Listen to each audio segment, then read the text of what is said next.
چار چیزیں ایسی ہیں جس شخص کے اندر پائی جائیں وہ خالص اور پکا منافق ہے۔ اذا تمنا خانا، جب اس کے پاس امانت رکھی جائے خیانت کرے۔ تو منافق خائن ہوتا ہے، جب بھی امانت رکھی جائے وہ خیانت کرتا ہے۔ اور ہم اس نبی کے ماننے والے ہیں جن کے گھر کے گرد کافروں نے محاصرہ کیا ہے، ننگی تلواریں لیے کھڑے ہیں کہ آج حضور کی زندگی کا چراغ بجھا دیں گے۔ وہ باہر تلواریں لہرا رہے ہیں اور حضور علی کو وصیت کر رہے ہیں کہ صبح ان کی امانتیں واپس کر کے تم بھی مدینے پلٹ آنا۔ ہم اس نبی کے ماننے والے ہیں، تو کس طرح ہم امانت میں خیانت کر سکتے ہیں؟ اس شخص کا دین ہی نہیں ہے جس کے پاس امانت نہیں ہے۔ اور امانت صرف مال کی نہیں ہے، المجالس بالامانہ۔ اگر کسی مجلس میں کوئی ایسی بات ہوئی ہے تو وہ مجلس تک رہنی چاہیے، باہر اس کو مشتہر نہ کیا جائے، بلکہ تم سے کوئی شخص بات کرے اور بات کرتے ہوئے دائیں بائیں دیکھے تو اس کا مطلب یہ ہے کہ وہ ڈر رہا ہے کہ کوئی اور نہ سن لے، تو اس بات کو بھی آپ امانت کے طور پہ اپنے پاس رکھنے کے پابند ہیں، اس لیے کہ اس نے آپ پر اعتماد کیا اور اس نے آپ کو بتائی اور آپ نے اس کی تشہیر کر دی، تو پھر یہ بدترین صورتحال ہے۔ تو فرمایا مومن کی کیا شان ہے کہ وہ امانت دار ہوتا ہے، اور منافق کی پہلی علامت کیا بتائی؟ اذا تمنا خانا، جب اس کے پاس امانت رکھی جائے تو وہ خیانت کرتا ہے۔ واذا حدث کذب، اور جب وہ بولتا ہے جھوٹ ہی بولتا ہے۔ مومن کا جھوٹ سے تعلق کیا؟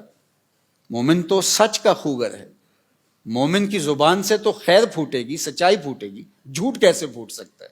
اور ایک حدیث میں آیا، حضور نے فرمایا الا انبئکم باکبر الکبائر، میں تمہیں بڑے بڑے گناہوں کی خبر نہ دوں؟ جو بڑے گناہ ہیں ان میں بھی جو بڑے ہیں ان کی خبر نہ دوں؟ تو صحابہ نے کہا کیوں نہیں حضور، ارشاد فرمائیے۔ تو آقا کریم نے فرمایا الاشراک باللہ، اللہ کے ساتھ کسی کو شریک ٹھہرانا۔ پھر ارشاد فرمایا وعقوق الوالدین، والدین کی نافرمانی کرنا، وجلس وکانا متکئا۔ تیسری چیز بیان کرنے کے لیے حضور ایسے ٹیک لگائے بیٹھے تھے، حضور نے ٹیک چھوڑ دی، بات کی اہمیت کو اور اجاگر کرنا تھا۔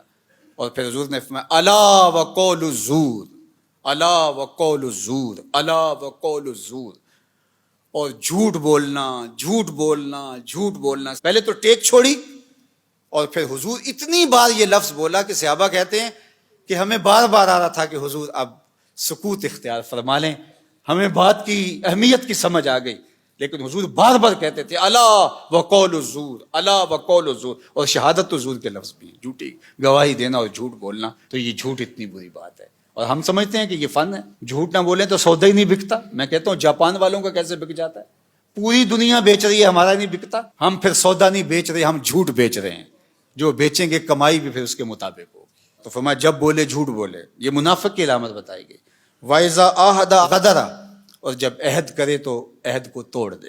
لا دین لمن لا عہد لہ، اس کا دین ہی نہیں ہے جس کا عہد نہیں ہے۔ ہمارے ایک ذمہ دار شخص نے یہ بات میڈیا کے سامنے کہی تھی کہ جو عہد ہے، وعدہ ہے، وہ کوئی قرآن و حدیث ہے؟ ہاں قرآن و حدیث ہے۔